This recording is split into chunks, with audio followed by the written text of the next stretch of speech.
He couldn't see, or so I thought. And how wrong I was. Nothing seemed wrong when I first met him. My parents said it was normal for kids to have imaginary friends, but he didn't seem so imaginary to me.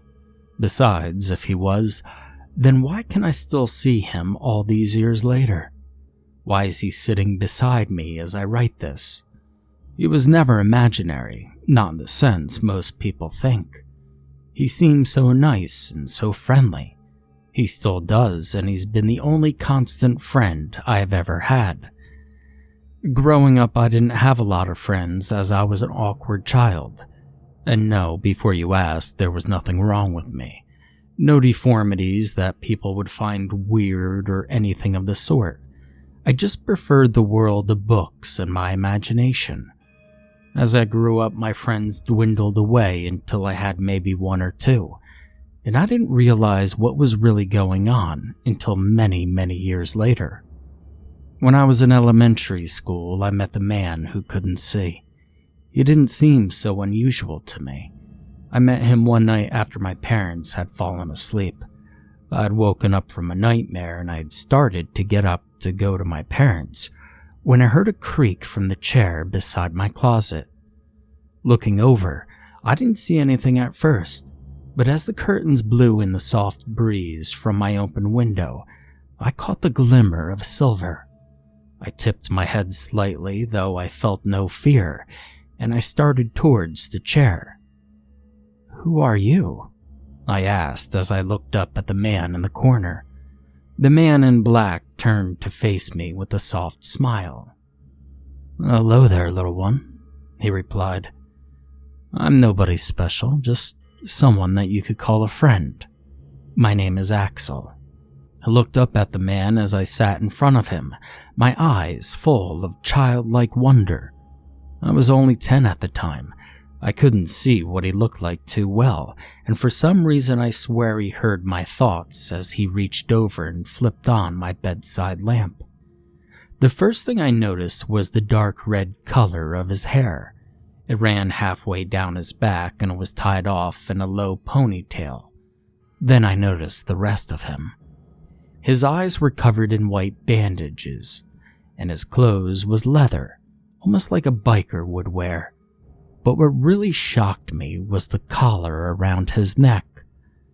I had been taught early about the slave trades and things of that nature, and the collar around his neck was one that a slave being sold would be forced to wear. But it was made of silver, as was the chain that was attached to it. I tipped my head slightly and reached out to touch the chain, only to be stopped by Axel's icy hand.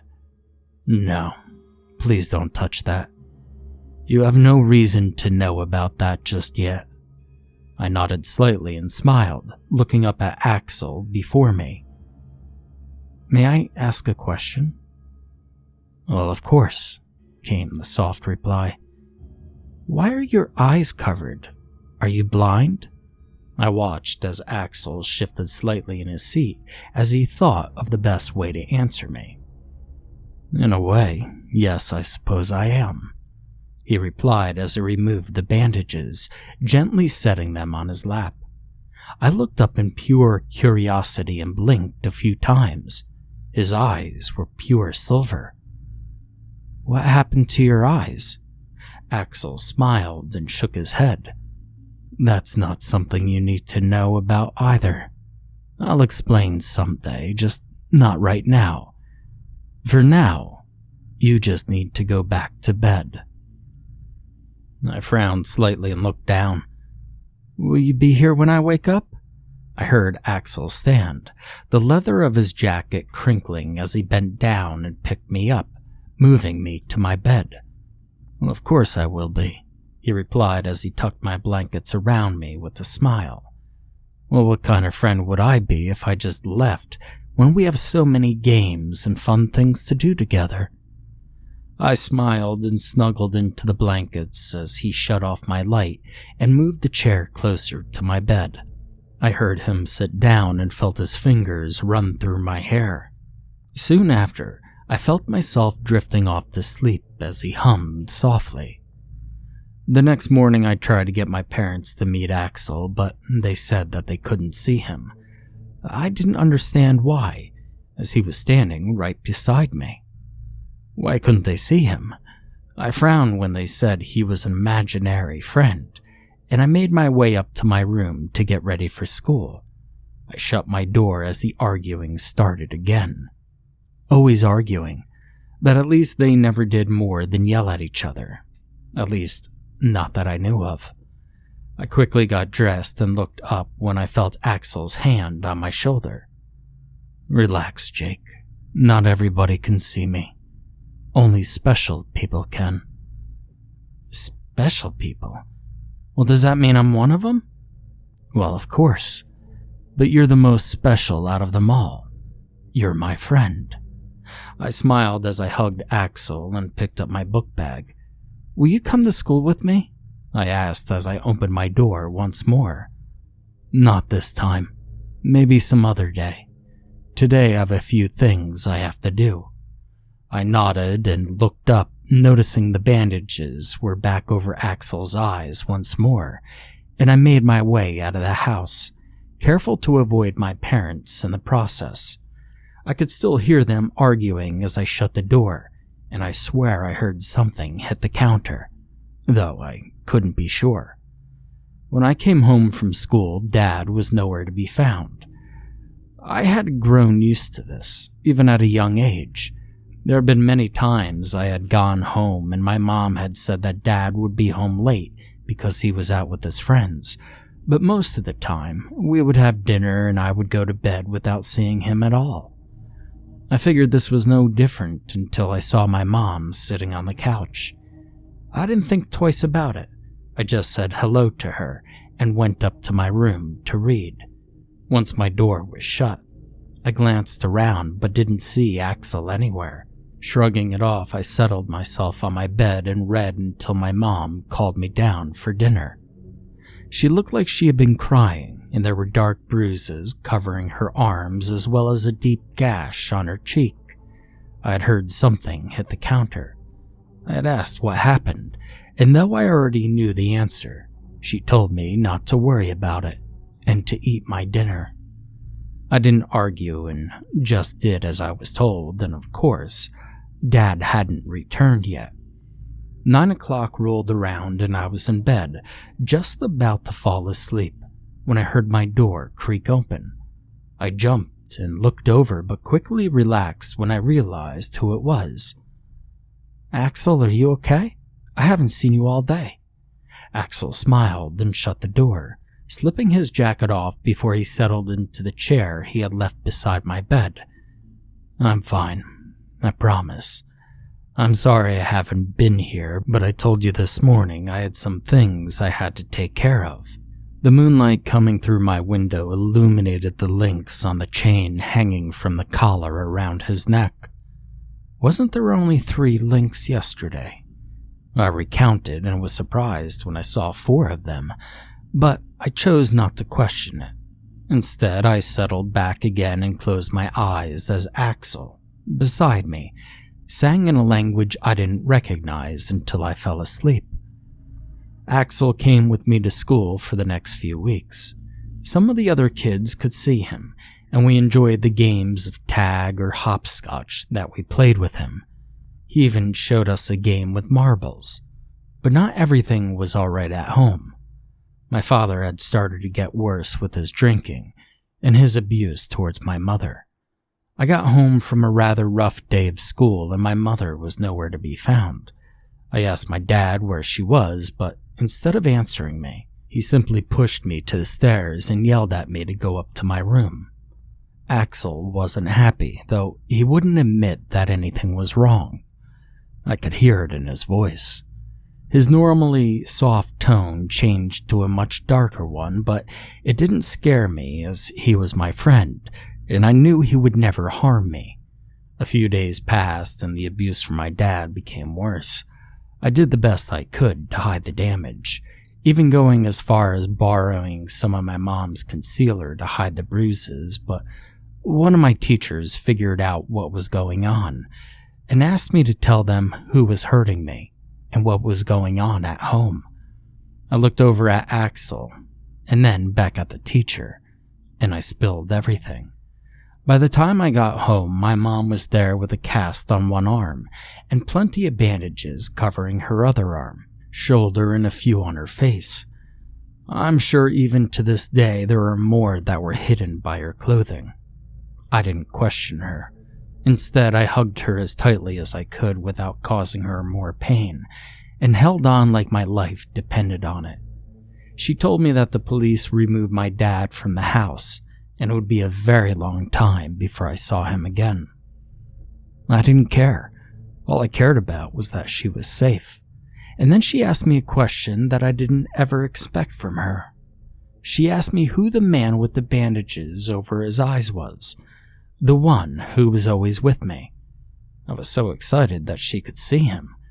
I did the best I could explain who he was. She stood with a smile and apologized for saying he was imaginary, and went to start dinner with me close behind, more than happy to help. The next few weeks came and went without incident, until my father decided to break in. I heard the glass shatter, but I thought it was a dream, until I heard the scream. I jumped up from my bed and slipped quietly towards the door, only to be stopped by Axel. "Please lay back down, Jake." I shook my head with a whimper. "What's going on?" "It's nothing important right now." "Okay. Do you trust me?" I nodded as I looked up at Axel. "Then go lay back down, please."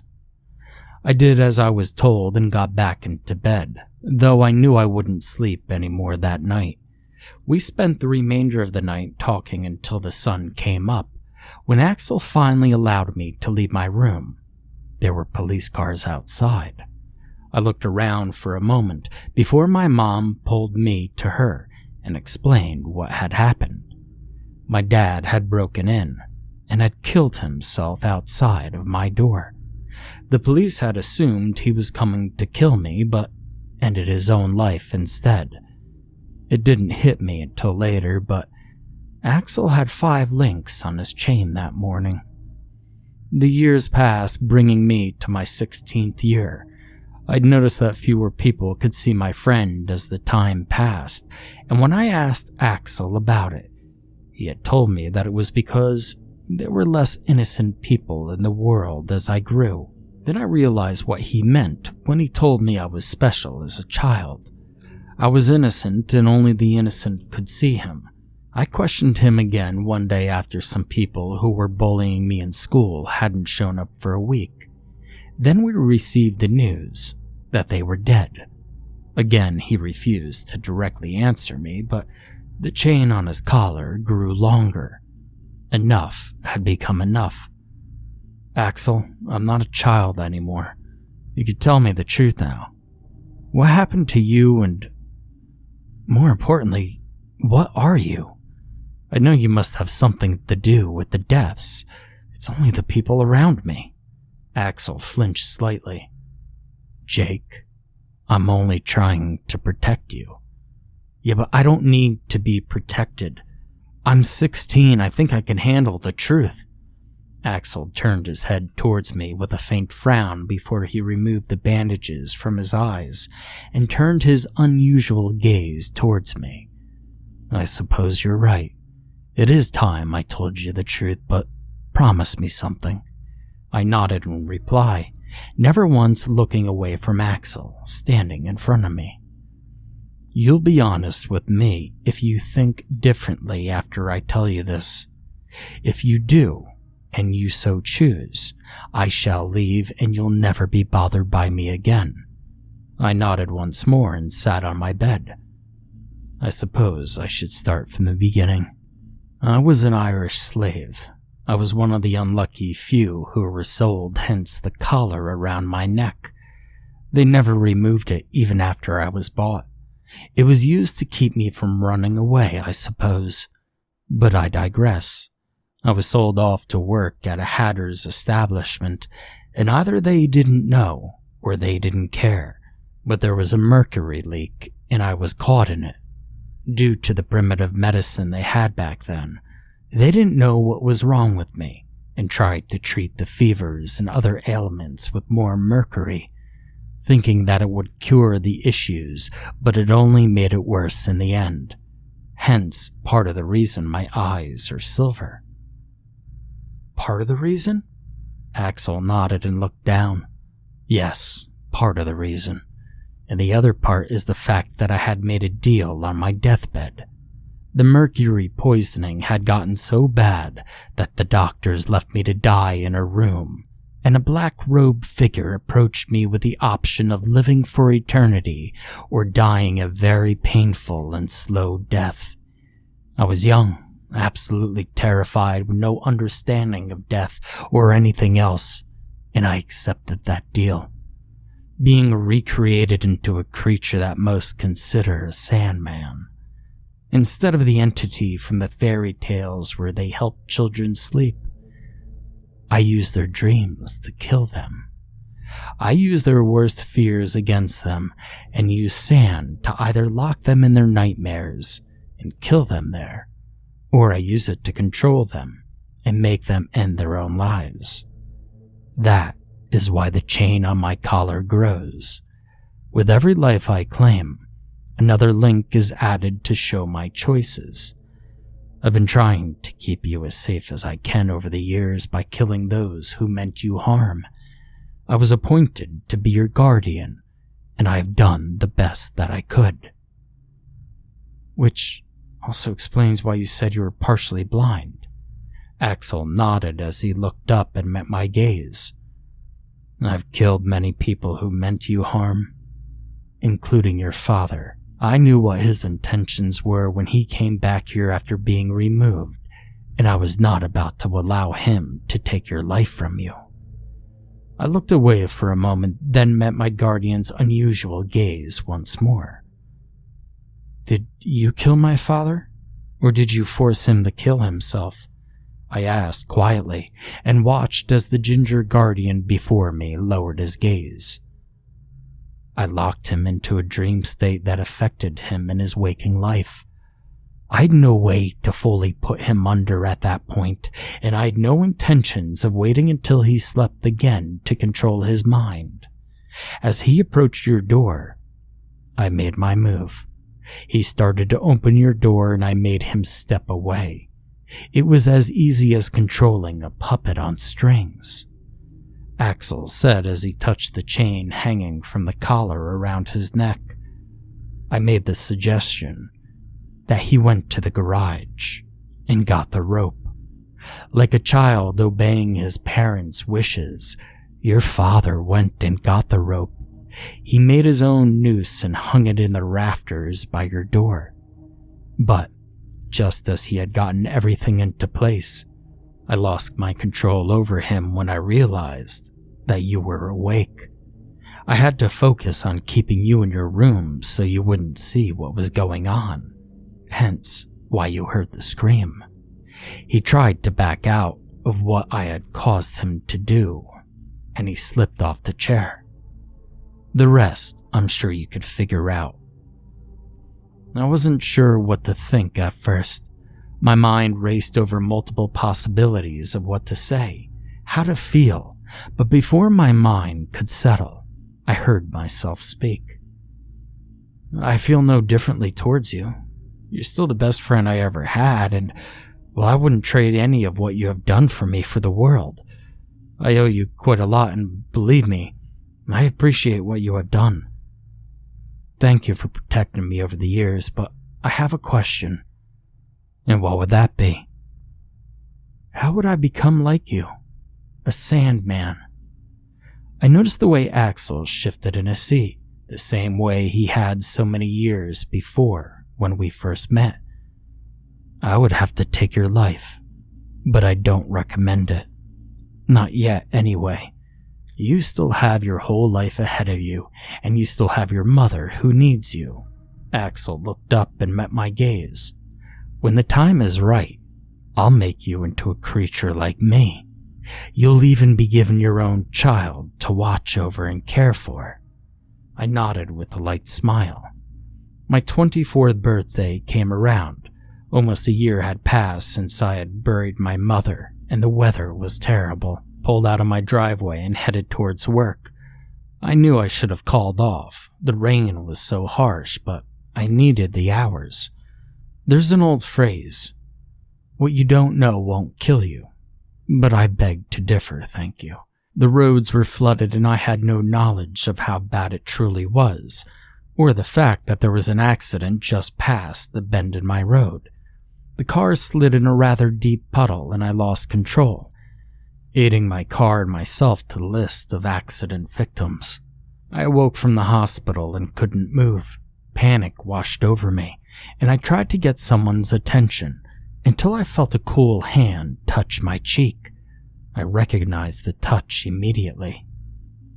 "Hello, dear friend," a soft voice said from beside me.